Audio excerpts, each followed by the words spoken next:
Merci, monsieur le secrétaire d'État. La parole est à monsieur Pierre-Yves Le Borgne. Ma question s'adresse à monsieur le ministre des Affaires étrangères.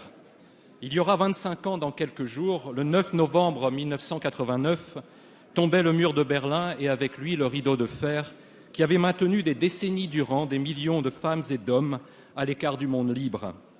Les dictatures communistes d'Europe centrale s'effondraient les unes après les autres et un an plus tard, l'Union soviétique, à son tour, disparaissait. Chacun se souvient du frisson de ces journées de novembre, de ces moments d'incrédulité, de liesse et d'émotion partagées, de ce fol espoir, là-bas et chez nous, en un avenir démocratique et paisible. Chacun se souvient des visages connus et anonymes des héros de la liberté, de ces peuples en mouvement, irrésistiblement tendus vers la rencontre de l'Europe avec elle-même, parce que la liberté et les droits de l'homme sont au cœur de l'identité de notre continent. Il était même question alors de la fin de l'histoire, bien imprudemment. Or, l'histoire s'est poursuivie avec ses hauts et ses bas. L'Union européenne compte désormais une monnaie unique et 28 États membres. Mais une tragédie a déchiré l'ex-Yougoslavie, rappelant les heures les plus sombres de l'humanité. En Europe, les nationalismes couvent, à l'Est et aussi à l'Ouest. Le droit international est contesté, bafoué, ignoré. Un État, la Russie, a annexé une partie d'un autre, l'Ukraine.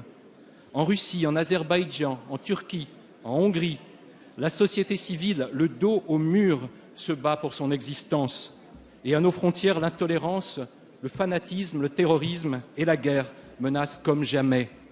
Qu'est devenu 25 ans après le souffle du 9 novembre 1989 ? Monsieur le ministre, quelles sont les priorités concrètes de la France pour l'Europe des droits et de la paix, pour l'Europe qui émancipe, pour l'Europe qui rassure et pour l'Europe qui protège? Merci. La parole est à monsieur Matthias Fekl, secrétaire d'État chargé du commerce extérieur, de la promotion du tourisme et des Français de l'étranger. Merci, monsieur le président. Mesdames et messieurs les députés, monsieur le député et président du groupe d'amitié France-Allemagne, Pierre-Yves Le Borgne.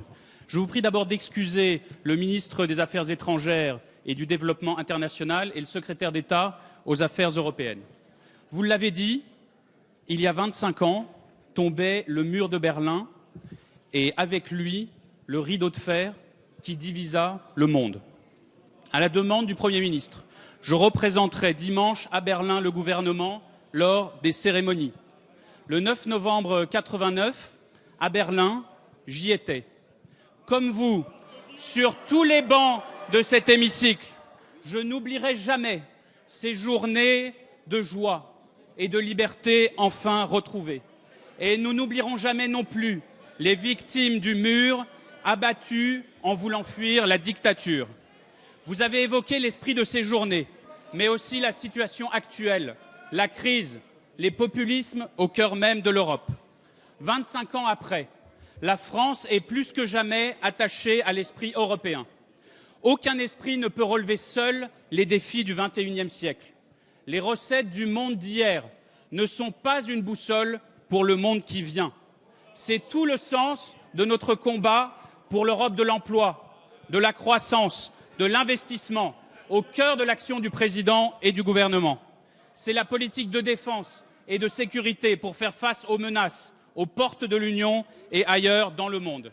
C'est notre engagement pour l'Europe de la culture, des libertés, des droits de l'homme, autant de fers de lance contre les populismes et l'intolérance. C'est le sens des initiatives franco-allemandes contre le scandale du chômage des jeunes. Monsieur le député, être fidèle à l'esprit de 89, c'est proposer aux jeunes Européens un autre destin, c'est leur permettre un autre avenir. Merci.